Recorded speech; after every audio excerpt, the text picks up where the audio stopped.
Hello students, welcome to the EPG Pathshala. I am Professor Richa Tanwar from the Women's Studies Research Center, Kurukshetra University. Today I am going to talk about Buddhism, Jainism and Women from the paper Women and Religion.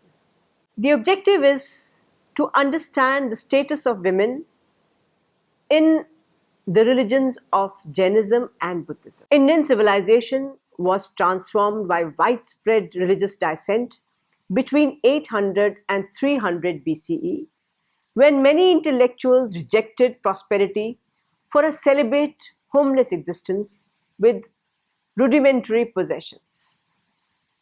Seeking answers to ultimate philosophical questions, the ascetics ranged from transcendental monists to heterodox atheists convinced of material causation. At the crux of their revolt was opposition to fire sacrifices that depleted forests and destroyed life, and to social distinctions of gender and caste. The Upanishadic monists proposed that the highest sacrifice consisted not in the ritual but in the controlling of sensory desire through yogic meditation, tapas, to attain beatific understanding, moksha, of the cosmic unity. However, as they believed that rituals and gods were the lesser path, the Upanishads were absorbed into the Vedas. In contrast, various atheists and agnostics rejected rituals, gods, and the Vedas. The most notable were the Jainas, who first rejected but later included the nuns. The four ancient Indian religious traditions of Jainism, Ajaivikism, Buddhism, and Hinduism developed in South Asia over a period of more than 1,000 years. Whilst Hinduism and Jainism continued to flourish, Ajaivikism died out and Buddhism disappeared from most parts of India in the medieval period. However, despite its decline in India, Buddhism spread throughout Asia and subsequently became a world religion. Both Jainism and Buddhism are recognized as independent religions by the Indian Constitution and by the Census of India, though only Buddhism presently enjoys a status of a minority religion in India as a whole. Buddhism began with the life of its founder, Gautam, of the Sakya tribe called the Buddha, a title meaning the Enlightened One, who lived from 566 to 486 BC. The traditional account of his life is that he was born the son of a king. At the time of his birth, a holy man predicted that he would either rule the world or renounce the world. He encountered four aspects of human experience that his father had prevented him from seeing: a sick man, an old man, a dead man, and a wandering ascetic. This ascetic represents the solution to the problem of the first three visions, namely enlightenment, which involves the struggle to become free of the wheel of existence that leads to countless rebirths, inevitably attended by sickness, aging, and death. Because of these four visions, the Buddha was profoundly shaken by the transitoriness and the suffering endemic to all existence, and decided to become a wandering ascetic in the hope of finding a way beyond the merely transitory. For 6 years after leaving home, the Buddha practiced such severe forms of asceticism that he was near death. His dead mother, Queen Maya, descended from heaven to remind him of his spiritual destiny, and at her prompting, the Buddha decided on a more moderate path, the middle path, between the severe asceticism he had been practicing and the worldly life of pleasure he had led as a prince. To this end, he accepted the food offered to him by some young village woman led by Sujata. His 5 male followers, who later became the first monks, abandoned him to food, females, and the forces of nature, doubting he would achieve enlightenment. After his enlightenment, the Buddha established a religious community which practiced his ideas. He continued to preach and shape this community until his death at the age of 80, 45 years later. Its center was composed of the nuns and monks who renounced worldly life. They were celibate, ate only 1 meal a day, begged for their food from the laity, and spent most of the year wandering from place to place so as not to become attached to one spot. This path is a model for a moderate life, emphasizing mediation as a way to change one's conscious perception of the world in order to reach enlightenment in this life.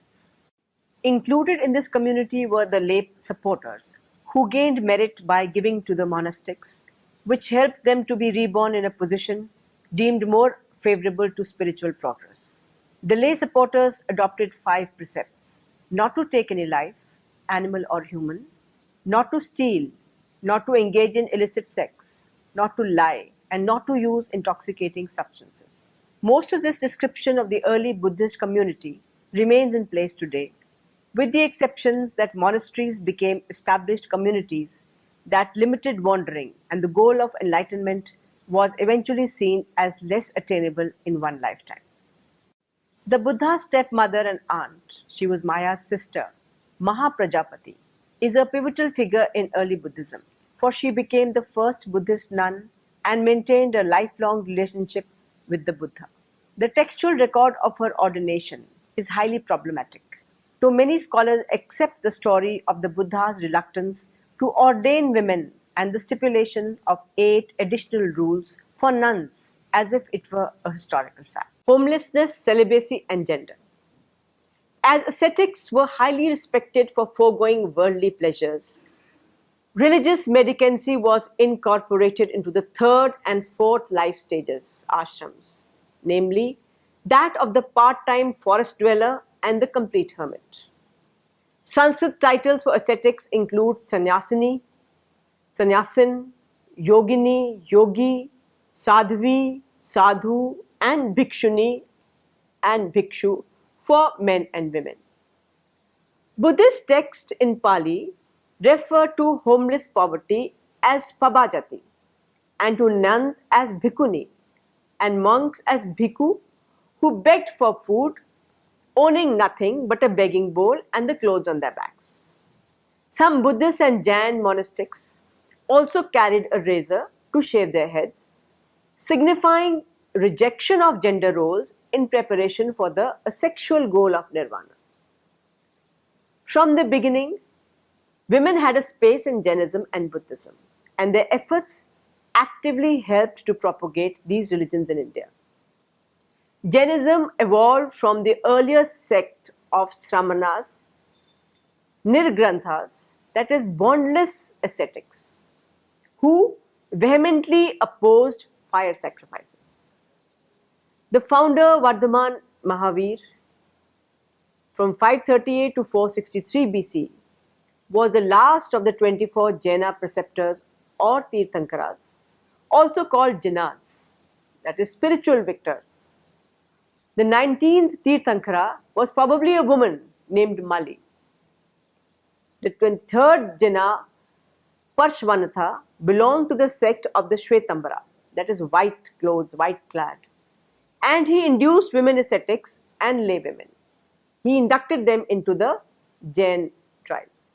Mahavir belonged to the Digambara, sky clad sect, and he established the first order of Jaina nuns. Mahavira's contemporary Siddhartha Gautam, or the Buddha, 566 to 483 BC, initially objected to women celibates. His hesitation probably stemmed less from doubts over female spiritual weakness than from anxiety over the continued celibacy of his monks. However, his mother Pajapati persuaded him to sanction the first order of Theravada Buddhist nuns. Senior Buddhist and Jain nuns provided leadership to younger nuns and instructed laywomen and laymen in the community of celibates and laypersons, that sanghas. Respecting the strict celibacy upheld by Buddha and Mahavir, nuns took advantage of these new religious spaces at a time when Hindu women's ritual authority had diminished significantly. The religions challenged the intellectual monopoly by Brahman and Kshatriya men. Due to strong convictions on non-violence, ahimsa, Buddhists and Jains rarely pursued farming as potentially harmful to minute soil creatures. Instead, many became traders, bankers, artisans, professions requiring literacy and accounting. Wealthy Buddhist and Jain women have left records of their donations to their communities of monks, nuns, and women and men lay members. While each sect practiced homelessness slightly differently, ascetics largely agreed that celibacy was integral for nirvana. Buddhist and Jain texts expressed contempt for monks who succumbed to desire by reiterating the maxim that the body was a decaying matter and that women and possessions were obstacles to nirvana. A general suspicion of women is evident even in Mahavir's advice to his young disciple Gautam, although he actively supported nuns. Gender and salvation.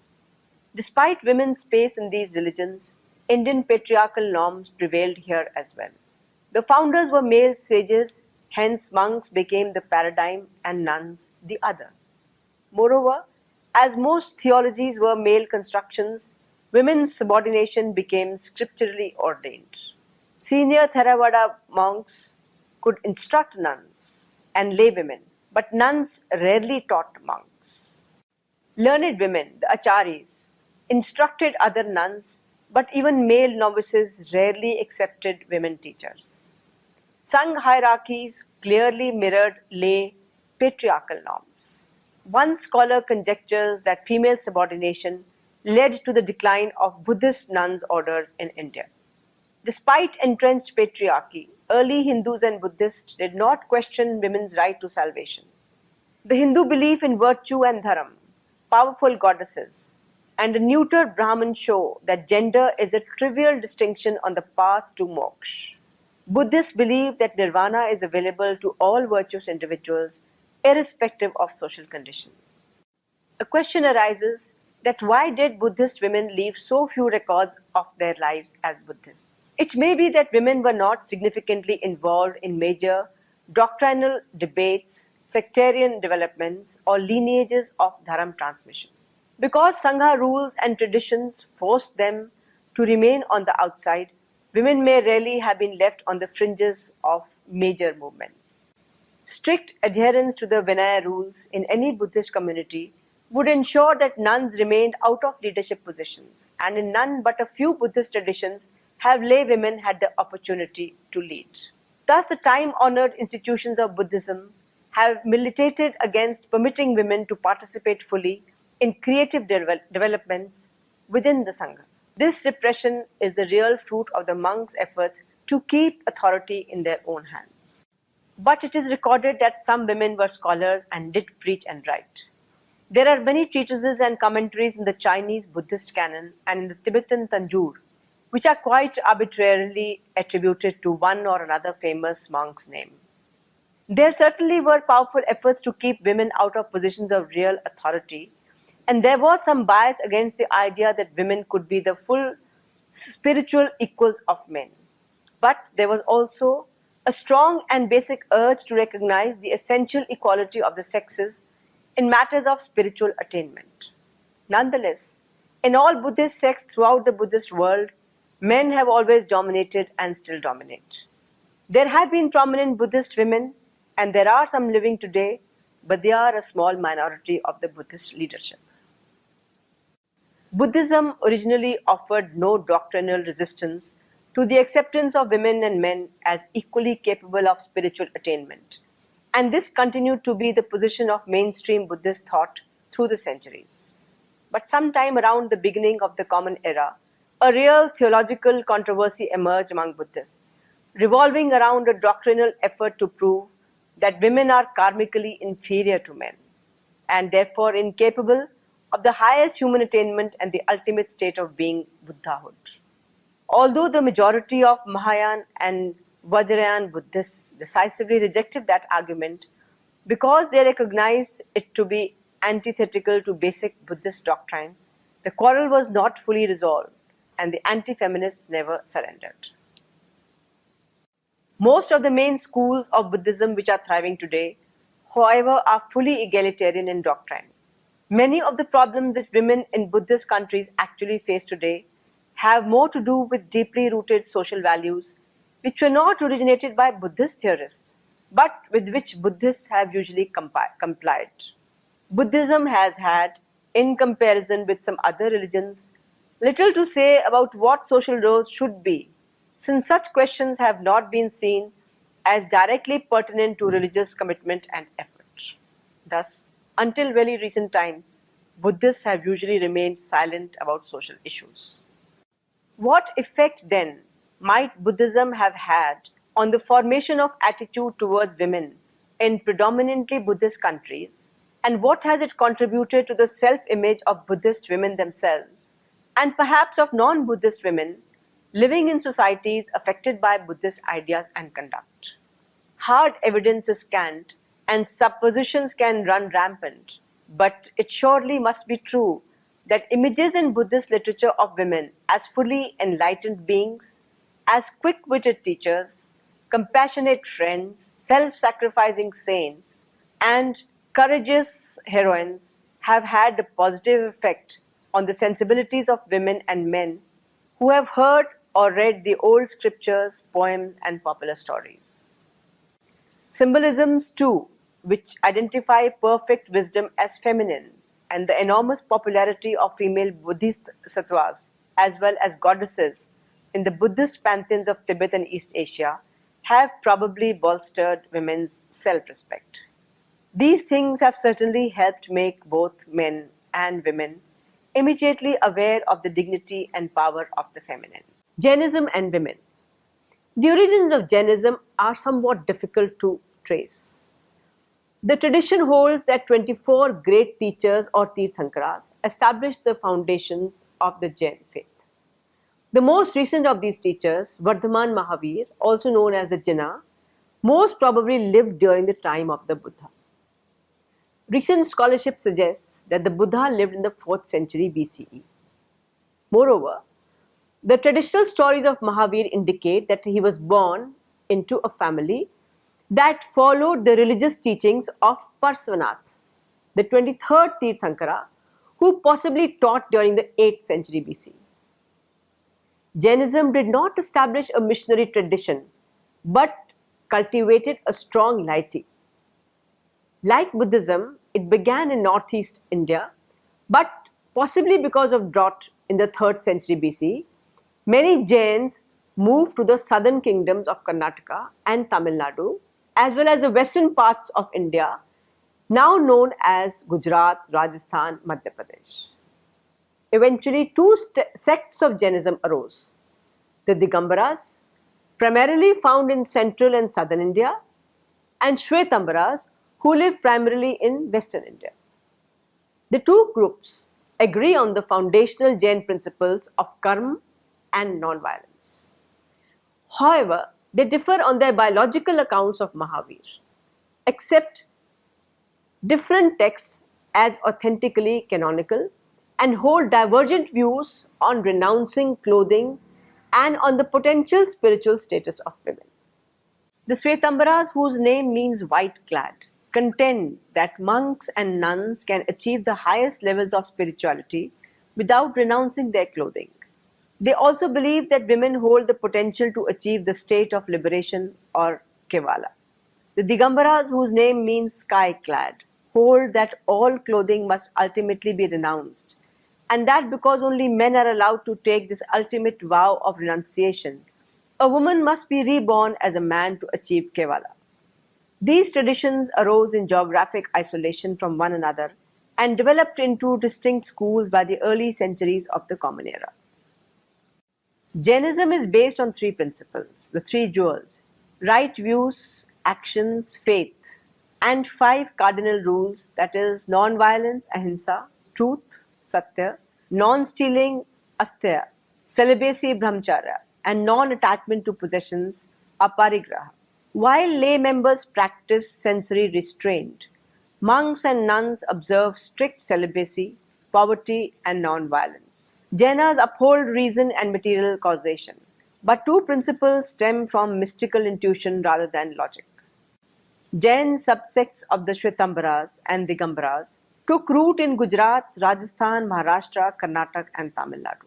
Most nuns were Shwetambaras, as clothing protected them from unwanted sexual attention. Digambara nudist monks traditionally rejected nuns in their midst. However, in the present era, nuns and laywomen have increased in Jainism, even among the Digambaras. Jainism has a new appeal today due to its emphasis on reason, human rights, and safeguards for the environment. asceticism. The religious status of women is one of the chief differences between the two principal sects of Digambaras and Shvetambaras. It is also a crucial issue in the history of Jainism. Historically, Jainism's attitude towards women has shared a view common amongst other Indian and Asian traditions, which see women as innately unequal to men. Counter to these long established attitudes, Jainism gives women a central role in its ethical and spiritual patterns. For example, the fourfold community that is the foundation of Jain daily life includes lay women as well as lay men, nuns as well as monks. Among Shvetambara sects, there tends to be more female mendicants than male. Traditional sources name several distinguished women who play important roles in the tales of the Jinnas, while goddesses are significant cultural and religious figures. In addition, the Sola Sati, 16 virtuous women are female role models whose stories highlight desirable religious qualities. These conventions are more striking when recalling that historical Jain holy writings were written by men primarily for male readers and listeners. Women's voices have been heard only since the 20th century, and these usually take the form of autobiography rather than philosophical works. Women lead the key Jain religious activities surrounding food, especially fasting, and often have principal roles in the performance of worship, particularly singing hymns. Jain women are also often the keenest participants in religious festivals. Despite the vital importance of female activity in Jain religious life and the high proportion of female mendicants, nuns must defer to male colleagues. Frequently, senior nuns have limited authority and are not allowed to preach like monks. One of the most basic Jain beliefs is that each individual is responsible for his or her spiritual condition, and thus anyone may read the scriptures, which guides spiritual progress. It is very likely, however, that female Jain generally had lower educational levels than their male counterparts, which must have hindered their scriptural knowledge. Nowadays, female education for both nuns and lay women is a focus of disagreement among the sects. The role of women. Women, whether real or legendary, are an important component of Jain culture. The Jain community includes two categories of women: mendicants, that is sadhvis, who live on alms, and those living in society from the evidence found in the oldest Jain text. It appears that among the Shvetambara Jains, nuns have always been more numerous than the monks. This was true of the religious community surrounding the 24th Jina, that is Mahavir, from the 6th to the 5th century BC, and is also true today. The inferior status of nuns compared to monks is a difficult question and depends on which order of Jainism they belong to. In theory and in practice, nuns are subjected to more restrictions than their male counterparts. Nevertheless, examples of prominent nuns are influential teachers, propagators of the faith, writers, and so on. And they still are many numerous. Jain laywomen have an important role in the transmission of fundamental values in the families. They have a command over dietary rules, since they prepare the food and offer it to mendicants as alms. They are seen in large numbers, attending the sermons of mendicants, and organize themselves into groups for singing and chanting religious hymns. They often draw from the wealth of Jain stories and narrate them to young children. Nuns and scriptures. As far as access to sacred scriptures is concerned, there is again no theoretical distinction between nuns and monks.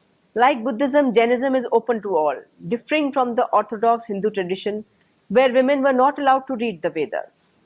However, the educational level of Jain nuns is very difficult to assess.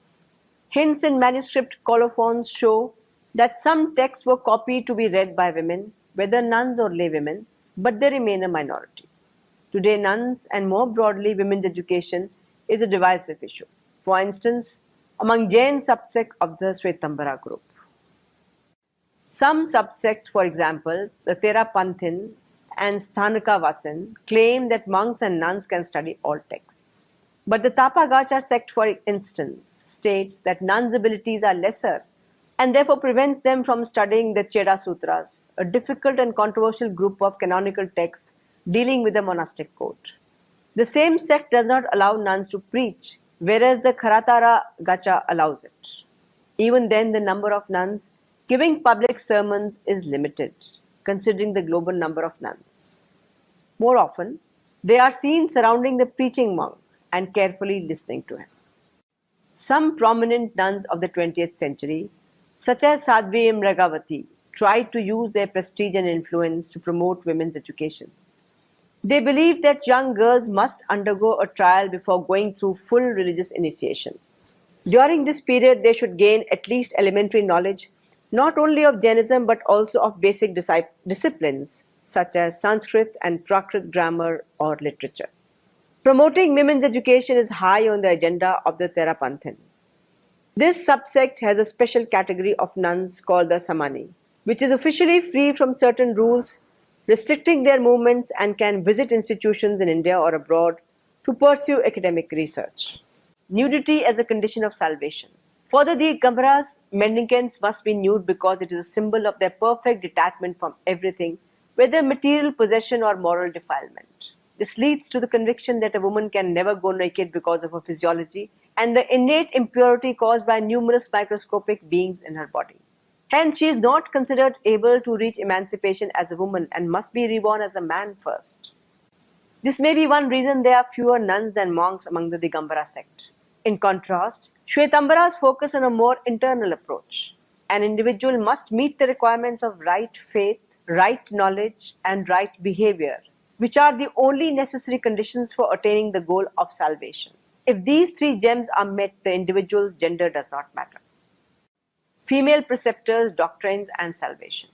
There are historical references to Tirthankara Parshvanath, who possibly lived a century before Mahavir, but the lives of earlier preceptors are cloaked in legend.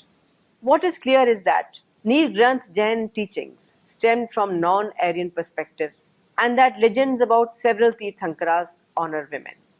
The Shwetambaras believe that the 19th Tirthankara Mali was a woman, although Digambar monks argue that this was a monk named Malinatha. A Shvetambara myth also offers a female origin for the cosmos through a single sensed soul, Nityanagod, from whom sprang goddess Marudevi, mother of Shab, the elusive first Tirthankara, in 750 BC. Marudevi has also been called the first Jain woman ascetic and Mahavir's great-grandmother, as well as the first lady of the first family of our times. Nuns were clearly rejected by many Digambaras, especially after the deepening sectarian schism with the Shwetambaras, that is 300 BC. Some abstemious Digambar monks then voiced their opinion that women could not attain nirvana due to their flawed anatomy, which harbored microscopic mites and lice in their bodies. As women unintentionally killed these creatures, they broke the cardinal rule on non-violence. This led to a long-standing debate on women's nirvana in the classical era. The extreme practice of ahimsa also meant that some Digambara monks avoided traveling in the monsoon as it meant trampling upon insects and plants. They emphasized nudism and ahimsa for nirvana, but it was a reminder to the monks that women were outside its purview. Fearing the presence of nude nuns, some Digambara monks declared women incapable of attaining nirvana on moral and anatomical grounds. This debate escalated in 150 CE when some misogynists argued that as female bodies harbored invisible mites, they could not pronounce the sensory word to attain nirvana. Digambara thus also rejected those who wore garments, as this negated the fifth principle of non-ownership, aparigraha. It was also argued that clothes reflected false modesty and the inability to control sexual desire. In the medieval era, the Japaniya subsect 9th to 15th century CE combined some Digambara and Shwetambara ideals to declare females as spiritually and anatomically inferior but eligible for nirvana. Despite such examples of male antipathy, not all Digambaras can be faulted with cruelty to women. Mahavira was a Digambara, but his compassion to women was proverbial. He encouraged women to debate publicly on spiritual issues and inducted the first Shvetambara order of nuns. The Shvetambaras believed that simple clothing and strict morality led women to nirvana. Without prohibiting nudity for either sex, this sect upholds that nudity simply distracts the ascetic from his/her own meditational focus. The emphasis on celibacy led to sermons on the body as a lump of decaying matter and women as a distraction from a spiritual focus. While such monastic didactism indicates a deep fear of female sexuality, it is important to state that the highest Jain legacy were the ideals of ahimsa and compassion for all visible and microscopic beings, irrespective of gender. In this medieval era, Shvetambara lay women expanded their religious spaces by celebrating devotional festivals, bhakti festivals, in which they still sing hymns, offer flowers and puja rites to images of Tirthankaras, and refer to Mahavir as Bhagwan or divine being. This is a startling title for the founder of a theology that rejects a creator. It shows that women and lay persons have shaped religious practices in India, and these often deviate from the textual debates. So, students, let us now summarize what we have learnt in this module. Indian civilization was transformed by widespread religious dissent between 800 and 300 BC, when many intellectuals rejected prosperity for a celibate, homeless existence with rudimentary possessions. Both Jainism and Buddhism are recognized as independent religions by the Indian Constitution and by the Census of India, though only Buddhism presently enjoys the status of a minority religion in India as a whole. After his enlightenment, the Buddha established a religious community which practiced his ideas. He continued to preach and shape this community. As ascetics were highly respected for foregoing worldly pleasures, religious mendicancy was incorporated into the third and fourth life stages, that is the ashrama stage, namely that of the part-time forest dweller and the complete hermit. Despite women's space in these religions, Indian patriarchal norms prevailed here as well. The founders were male sages, hence monks became the paradigm and nuns the other. One scholar conjectures that female subordination led to the decline of the Buddhist nuns order in India. Nonetheless, in all Buddhist sects throughout the Buddhist world, men have always dominated and still dominate. There have been prominent Buddhist women, and there are some living today, but they are a small minority of the Buddhist leadership. The origins of Jainism, as we said, are somewhat difficult to trace. Jainism did not establish a missionary tradition, but cultivated a strong laity. Women, whether real or legendary, are an important component of Jain culture. The inferior status of nuns compared to monks is a difficult question and depends on which order of Jainism they belong to. Like Buddhism, Jainism is open to all, differing from the orthodox Hindu tradition where women were not allowed to read the Vedas. Thank you.